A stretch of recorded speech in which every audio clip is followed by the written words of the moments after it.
Bismillahirrahmanirrahim. Assalamualaikum warahmatullahi wabarakatuh.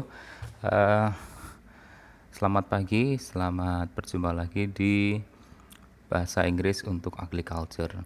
Untuk tema kali ini kita akan membahas tentang passive sentence. Ya, jadi cepat saja supaya tidak banyak memakan filenya tidak berat ya. Oke, langsung kita mulai. Passive sentence.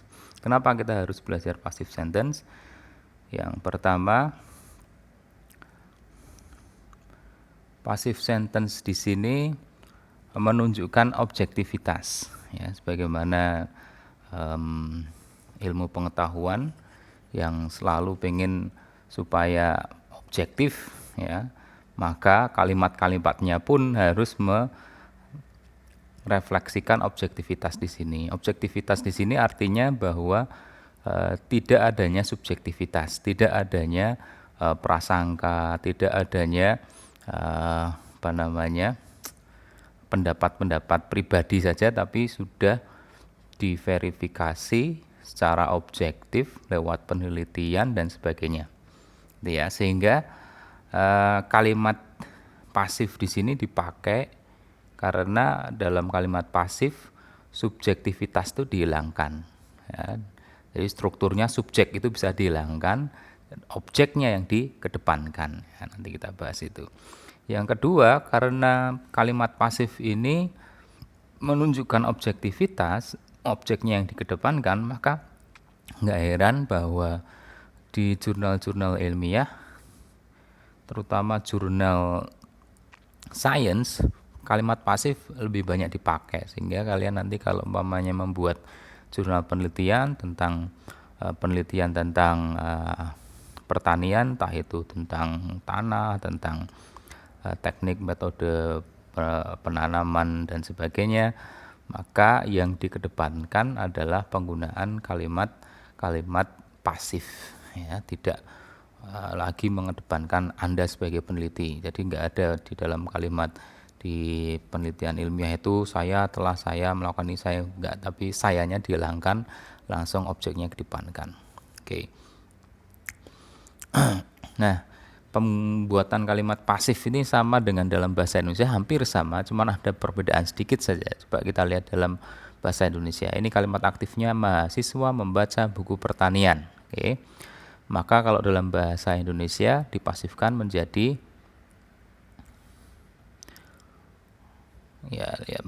subjek sebagai mahasiswa sebagai subjek, membaca sebagai kata kerja, dan buku pertanian sebagai objek. Kalau dipasifkan dia akan menjadi buku pertanian dibaca oleh mahasiswa. Ya, jadi di sini subjek dibelakangkan, lalu objeknya justru dikedepankan, dan kata kerjanya diubah dari membaca dengan awalan menjadi dibaca dengan awalan di. Ya, oke. Nah, di sini subjeknya oleh mahasiswa ini bisa dihilangkan sehingga kalimatnya buku pertanian dibaca. Oleh siapa? Ya, bisa oleh siapa aja. Yang penting buku pertanian itu secara objektif dibaca. Nah, kalau dalam bahasa Inggris, seperti yang saya bilang tadi, hampir sama, cuman ada sedikit perbedaannya aja. Nah, kita lihat. Oke, jadi hampir samanya satu subjek dialihkan ke posisi objek, lalu ditambahi by, kalau dalam bahasa Indonesia oleh tadi, sama. Sedangkan kalau dalam bahasa Inggris bedanya kata kerjanya diubah menjadi bentuk ketiga dan ditambahi to be. Kalau dalam bahasa Indonesia tadi cuma diubah dari menjadi di. Ya, kalau dalam bahasa Inggris kata kerjanya diubah menjadi bentuk ketiga dan ditambahi to be. Coba kita lihat. Dan to be-nya di sini tergantung dari tensesnya. Kalau untuk tensesnya present maka pakai am, is, are. Kalau past, was, were. Kalau perfect, been. Kalau continuous, being. Kalau ketemu modal verb seperti can, will, would, might, may, dan sebagainya, maka be-nya tetap. Oke, contoh. Farmer fertilized the rice field. Dipetakan dulu strukturnya. Farmer di sini adalah subject, fertilize di sini adalah verbs atau kata kerja, dan rice field adalah objek.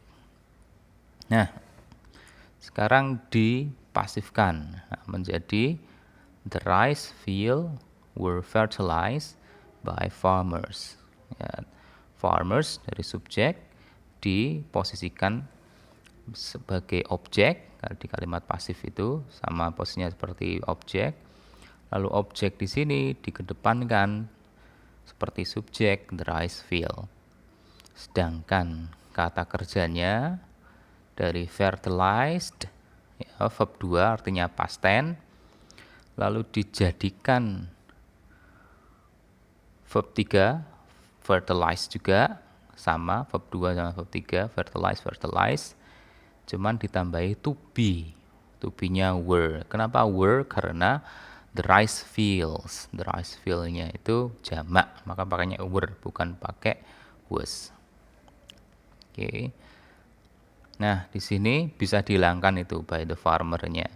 Jadi kalimatnya the rice field were fertilized. Dah, itu cukup. Ya, oleh siapa nggak penting. Yang penting secara objektif rice field itu diberi pupuk. Nah, jadi langkah-langkahnya jelas dalam membuat kalimat pasif itu. Ya, satu contoh lagi. The tiny root hair absorb waters and minerals.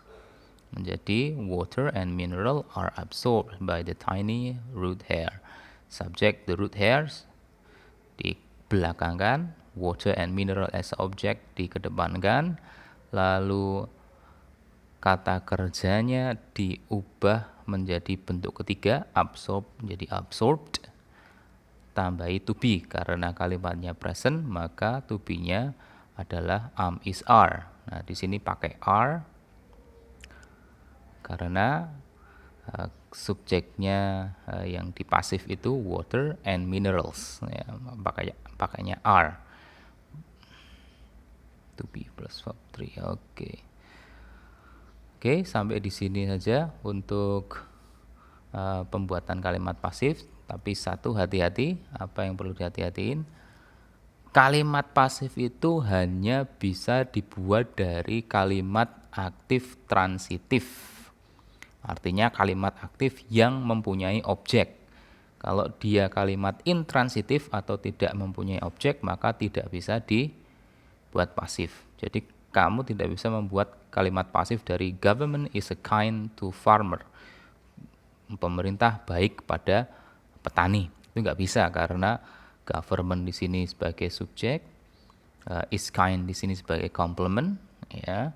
Sedangkan to farmer di sini sebagai keterangan. Maka di sini tidak ditemukan objek, maka nggak bisa dijadikan pasif. Agriculture student sebagai subjek, works sebagai verbs, as bank teller sebagai keterangan. Maka kalimat ini juga tidak bisa dipakai untuk dijadikan kalimat pasif karena tidak ada objeknya.